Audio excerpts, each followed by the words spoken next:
여러분 안녕하십니까? 자, 이번 시간에는요 25년도 간평사 기출문제 26번서부터 한번 풀어보도록 하겠습니다. 자, 26번 문제는요 솔로 성장 모형이라 할 수 있습니다. 생산함수가 이렇게 컵더글라스 생산함수 형태로 되어 있고요. 노동은 100이고 저축률은 0.2. 요거 S라고 할게요. 소문자 S. 감가상각률이 0.1입니다. 요거 델타라고 하시죠. 균제 상태에서 자본을 구하세요. 갑자기 노동을 줬는데 우리가 솔로 성장 모형 할 때는요 이 소문자로 바꾸잖아요. 그래서 이 소문자 요거 Y는 노동으로 전체 Y 총소득을 나눠주는 것이고요. 1인당 이렇게 되는 거죠.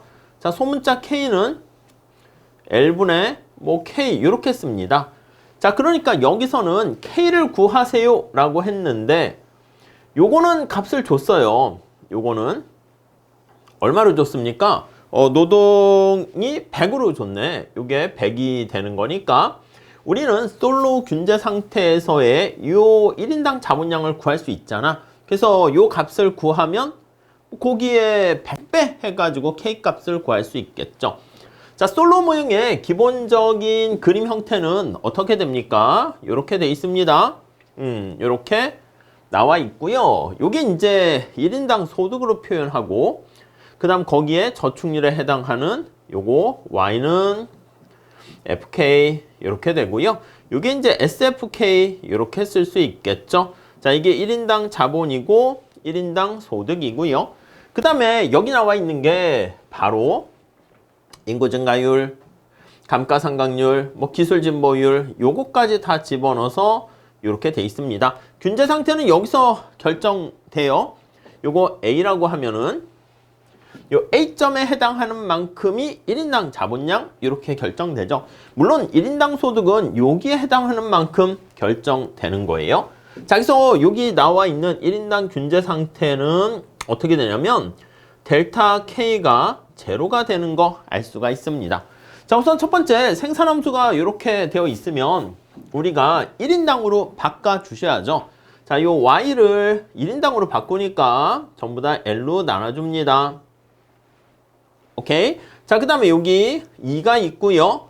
K에 0.5 그리고 L에 0.5 이렇게 있죠.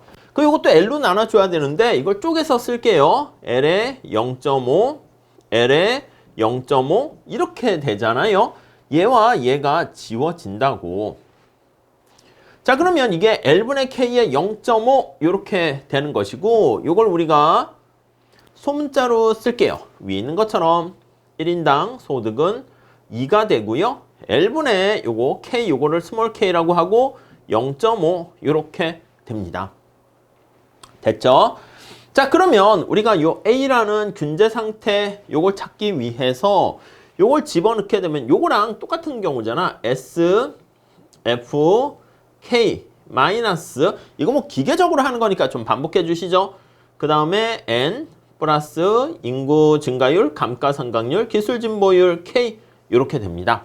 자, 주어진 값들을 집어넣어 볼게요. S는 저축률이 0.2라고 그랬습니까? 0.2 됐죠? 자, 그 다음에 요거 FK가 요걸 얘기하는 거예요. 요거 FK는 2에다가 K에 0.5 잘 되셨죠? 자, 그 다음에 인구 증가율은 따로 없어요. 자, 그러면 얘는 빵. 언급이 없으면 빵입니다. 감가상각률은 0.1 기술 진보율도 언급 없으니까 빵 이렇게 되는 것이죠. 자, 그러면 요거 식을 다시 정리를 해볼게요. 그럼 0.2, 2를 곱하니까 0.4에 루트 속에 들어가 있는 거야. 루트 안 해도 돼요. 2분의 1로 해도 되는데 루트로 있는 게 좀 편하신 분들이 좀 더 많을 수 있습니다. 자, 그 다음에 여기 0.1, 0.1K 요게 이제 빵 요걸 찾는 거죠. 그리고 넘어가면 어떻게 됩니까? 10배 하게 되면 4 루트 K는 K 이렇게 되는 것이고요. 자, 그러면 따라서 스몰 K 얘는 어떻게 됩니까? 하면 16 이렇게 되는 거 알 수 있어요. 자, 그러면 얘가 16 되는 거니까 우리가 원하는 요 K값은 얼마가 되겠습니까? 하면 1600이요. 이렇게 구할 수가 있겠네요. 이해 가시죠? 자, 이렇게 정리를 하시죠. 자, 어렵지 않고요. 솔로 성장 모형은 자주 출제되니까 여러분께서 그냥 거의 1인당 소득을 극대화하는 황금률까지 잘 좀 연습해 주셨으면 좋겠습니다. 자, 다음에 27번 문제 좀 볼게요. 자, 폐쇄 경제 하에서 총수요 곡선과 총 공급 곡선을 이동시키는 요인에 관한 설명으로 옳지 않은 것은, 여러분 우리가 AS/AD 곡선 모형을 생각을 해보면요. 자, AS 곡선은 단기는 우상향하고요. AD는 우하향하고요. 물론 AS 곡선이 장기에는 수직이 되겠죠. 그래서 단기 AS 곡선이고요. 얘는 AD 곡선. 자, 여기는 국민소득이고 물가 평면에 나타냅니다. 자, 우선 첫 번째 AS 곡선은 제가 뭐라 그랬습니까? 예, 생산함수에서 우리가 얻어지게 되고요. 이게 바로 밑에서 보면 코스트를 의미합니다. 우리가 수요 공급 곡선에서 국가 경제 전체로 나타내는 거시경제라는 것만 다를 뿐이죠. 밑에서 공급 곡선은 우리가 해석할 때 뭐라 그래? 코스트. 그래서 이만큼 비용이 들어갔으니까 최소한 높이로 나타내서 보세요. 그럼 비용이 이만큼 들어갔으니까 뭐 생산자 입장에서는 이만큼은 최소한 바닥에서 그런 느낌이에요. 자, 그러니까 뭔가 오일 쇼크 같은 게 발생하면 비용이 증가하니까 AS가 상방 이동하게 되고요. 기술 진보가 일어나면 AS가 하방 또는 우측 이동한다. 이렇게 보시면 되겠죠. 자, AD 곡선은 우리 ISLN 곡선을 가지고 우리가 도출하지 않습니까? 그거를 이용해서 보면은, 자, IS 곡선은 생산물 시장의 균형을 나타내고요. Y는 C, I, G 이렇게 됩니다. 물론 투자가 이자율의 영향을 받는 걸 이용하고요. LM은 화폐의 공급, 실질적인 화폐 공급 나타내는 게 화폐 수요, 소득과 이자율에 대한 함수 이렇게 해가지고요. 우리가 판단을 한다고요. 오케이? 문제 보면서 정리해 볼게요. 기억 보겠습니다. 혁신적인 기술 수준의 향상은 기술이니까 생산과 관련된 거니까 AS 곡선을 이동시켜야 됩니다. AS 곡선을 우측 이동 이렇게 표현을 해야 되겠죠. 기억은 틀렸고요. 틀린 거 찾기죠. 자, 기억 들어가야 되고, 다음 니은 투자 수요 증가는, 투자는 여기 보세요. IS와 LM을 우측 이동시키는 것은 AD를 우측 이동시키잖아요. 자, 그렇기 때문에 이건 AD를 우측 이동시킨다. 요게 이제 답이네. 기억 니은 하면 됐네요. 뭐 더 볼 건 없는 것 같습니다. 디귿은 통화량이 감소하면 AD에 영향을 주는 건데 LM에 영향을 줘서 LM이 좌측 이동, AD 좌측 이동 맞고요. 정부 지출의 감소는 이게 이제 정부의 확장적 재정 정책, 긴축적 재정 정책 할 때 얘기하는 거죠.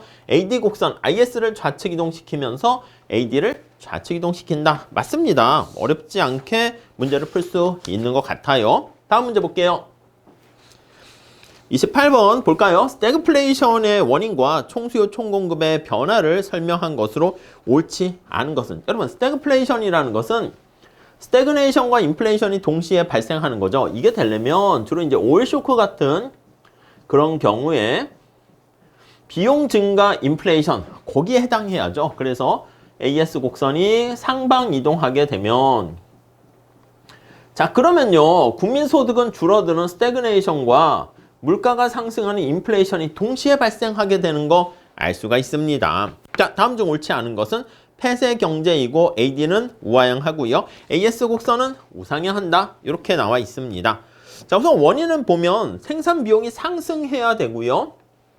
그래서 여기서 말씀드린 것처럼 AS가 상방이다라고 하면 우상향하는 AS 곡선이 상방이면 왼쪽으로 이동하는 겁니다. 맞죠? 지금 틀린 거 찾는 거야? 이거 비용 하락 아니고요. 그리고 이제 공급 충격으로 발생해야 되는 것이지 수요 충격 때문에 발생하는 건 아니죠. 그래서 기억 디귿은 맞고요. 여기선 틀린 것 찾기라고 했으니까 니은하고 리을이다. 이렇게 보시면 되겠습니다. 자, 여기다 간단하게 그림을 다시 한번 체크해서 보면요. AS 곡선이 우상향하고 AD 곡선은 우하향한단 말이지.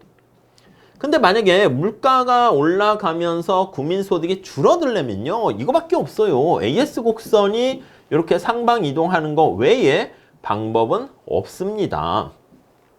이해하시겠습니까? 그래서 물가가 상승하고 국민소득이 하락하는 것은 AS가 상방 이동하거나 아니면 AS가 상방 이동하는 게 이제 오일 쇼크나 비용이 증가하는 거니까 부정적인 공급 충격이 발생했을 때이다 라고 정리를 하시면 되겠습니다. 예, 그 정도 봐주시고요. 다음 29번 문제 좀 한번 보도록 하겠습니다. 자본의 이동이 완전한 소규모 개방경제 먼델 프레밍 모델에서요. 변동환율 제도입니다. 고제 변금 떠올리셔야 됩니다. 자, 그때 중앙은행이 통화량을 변화시켰을 때, 증가시켰을 때입니다. 아니 그러면 고제, 변금, 변동환율 제도에서는 뭐 변통해도 되고요. 금융정책이 효과가 있다. 이렇게 되는 것이죠. 그걸 중심으로 생각해 보시면 되겠어요. 자, 그래서 우선 살짝 한번 볼게요. 자, 이게 먼델 플레밍 모델에서는 BP는 이렇게 수평이라고 보시면 되고요. 자본이 완전히 자유롭게 이동하는 상황입니다. 여기가 이제 LM이고요. 여기는 BP, Balance of Payment라는 국제수지 균형을 나타내는 것이고 여기는 IS 이렇게 돼 있습니다. 자, Y가 있고요. 여기 P 이렇게 있는데 A점이라고 한번 보도록 할게요. 자, 지금 통화량을 증가시켰어. 자, 그러면 여기 나와 있는 LM 곡선이 우측 이동하지 않을까요? 그렇습니다. 자, 그러면 여기 B점이 되는 거지. 자, 통화량을 증가시키면 LM이 우측 이동하게 되면서 B점을 가만히 살펴보세요. B점에서는 아니 여러분 이게 BP 곡선에 해당하는 여기 나와 있는 이자율이라 그래야 되는데 잘못했어요. 하도 앞에 AS/AD 얘기하다가 네, 관성에 따라서 그렇게 됐네요. 이게 R이라고 해야 되는데 국제시장에서의 이자율이고요. 이게 국내 이자율 이렇게 보시면 돼요. 그러니까 B점을 살펴봤을 때는 국제시장의 이자율이 국내 시장의 이자율보다 훨씬 더 높은 상황이 되어버립니다. 아니 그러면 여러분들이 달러를 갖고 있고 돈을 갖고 있는 사람이면 국내에 투자하는 것보다 해외에 투자하는 게 더 낫지 않겠습니까? 그러니까 달러가 밖으로 유출됩니다. 이해 가시죠? 그럼 달러가 밖으로 나가게 되면 여러분 우리나라가 이렇게 있는데 외환시장이 이렇게 있어요. 원화와 달러가 있는데 달러가 밖으로 나가게 되면 달러의 양이 줄어들잖아. 그럼 여러분 환율이라는 게 달러의 가치라 그러지 않았습니까? 그러면 환율은 상승합니다. 원화의 평가 절하 이렇게 되는 거죠. 원화는 달러를 기준으로 했을 때 이건 원화가 기준이야. 그리고 환율은 달러 기준이고요. 절하가 된다. 이렇게 됩니다. 자, 그러면 이렇게 환율이 올라가게 되면은 이로 인해서 미국 물건의 가격이 비싸지고 우리나라 물건의 가격이 싸지니까 수출이 증가합니다. 수입은 감소하고요. 자, 순수출의 증가로 인해서 이게 어떻게 돼? IS 곡선이 다시 우측으로 이동을 하게 되는 거 알 수 있습니다. 자, 그래서 이렇게 IS 곡선이 우측으로 이동하게 되고요. 이렇게 C점이 되니까 이자율은요 다시 원래 상태로 되돌아가게 되고 그러니까 A점은 대내외 균형이 다 되고 있는 상황에서 C점으로 가게 되면은 어떻게 돼요? 다시 BP 곡선상에 있으니까 국제수지 균형까지 이루게 된다는 거 알 수가 있습니다. 자, 그리고 국민소득은 어떻게 크게 증가하는 거 확인할 수 있겠죠. 자, 여기서 문제를 보면 순수출의 증가 맞고요. IS 곡선 우측 이동 맞습니다.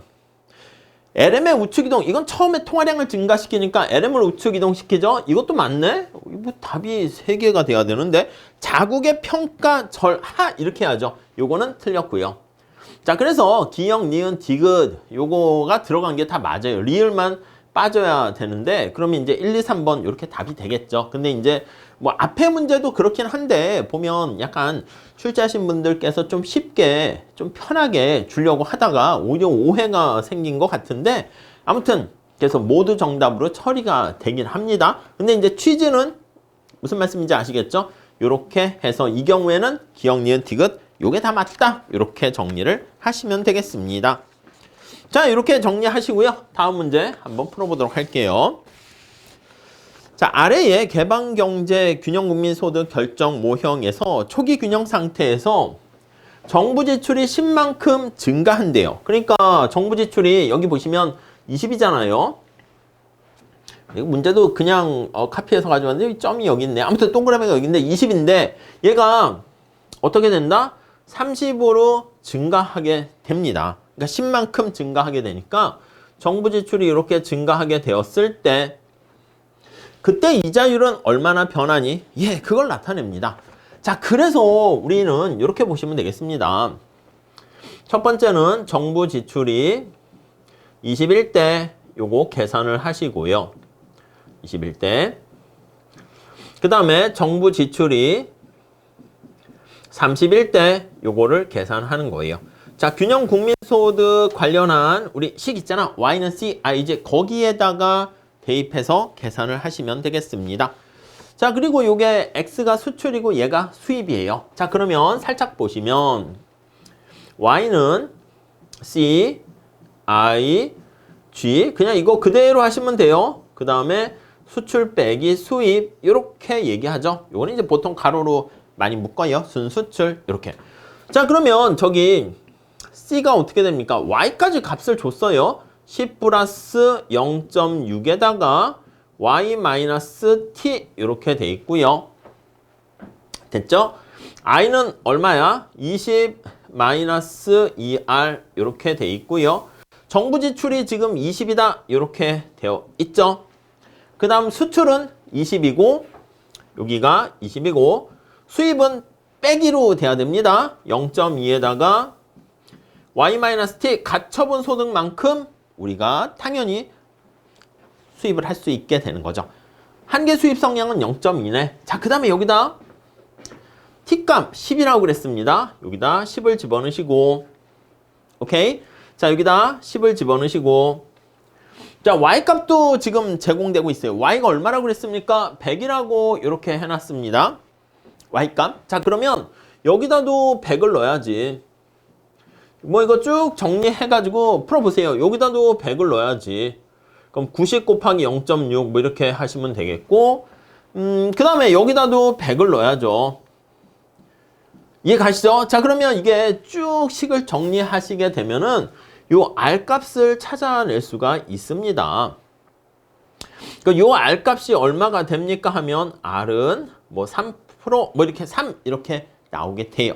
자, 그 다음에 정부 지출이 20에서 30으로 증가했을 때 그대로 그냥 쓰세요. 다른 거 다 똑같이 C, I, G 수출 빼기 수입 요거 그대로 쓰시고 얘가 이제 옛날에 뭐 여기 나와 있는 20이었으면 새로운 상황은 30으로 집어넣어서 푸시면 됩니다. 이건 여러분들이 하시죠. 그냥 여러분들께서 요게 30이 되었을 때 자, 그때 R 제로 값은 이랬는데 여기에서 R 값을 찾게 되면 8 이렇게 나오게 됩니다.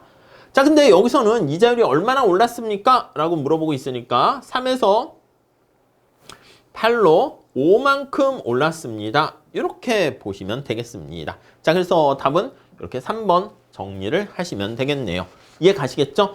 자, 뭐 어렵진 않습니다. 그래서 이제 뭐 거시도 약간 계산 문제긴 하지만 언제나 ISLM, ADAS 그리고 균형국민소득 항등식 나타내는 요것만 활용해 가지고 문제를 푸시면 되겠습니다. 자, 다음 시간에 이어서 또 문제 풀어보도록 할게요. 감사합니다.